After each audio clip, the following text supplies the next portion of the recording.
Summer. Mawan. Yes, I like.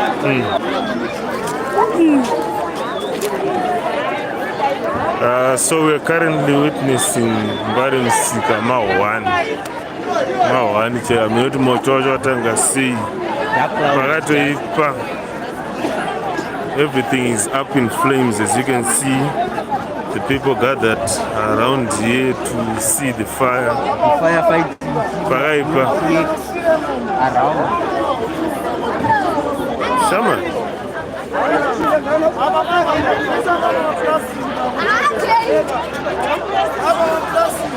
Mawan. Tarongonzonzi moto chakachaya pakurikubvira.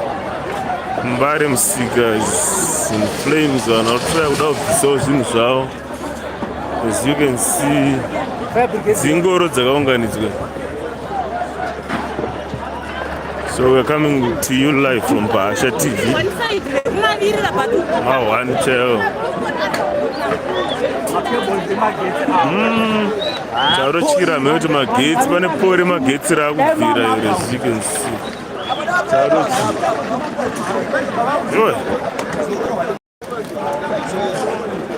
Mawan.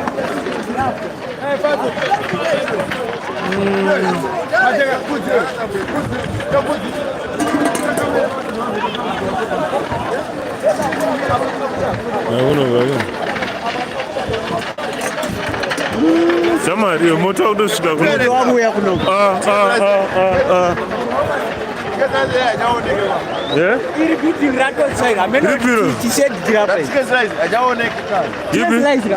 Chicken slices.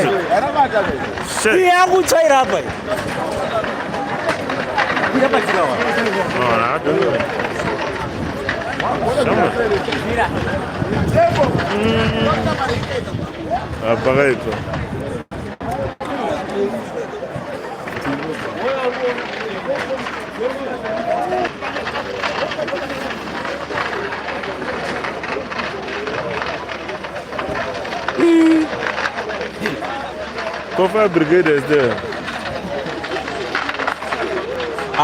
Ndo inenge chicken slice yakutsvaka. Sama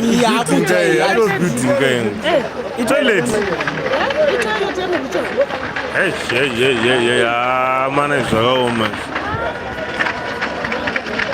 Actually bad news.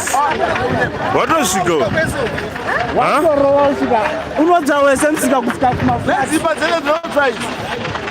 Uyu mafambiro wakuita ko. Motorumanya uyu. Amrodo haramu nezvinotsa unobata dzimai wakatodzika kubuda iwo.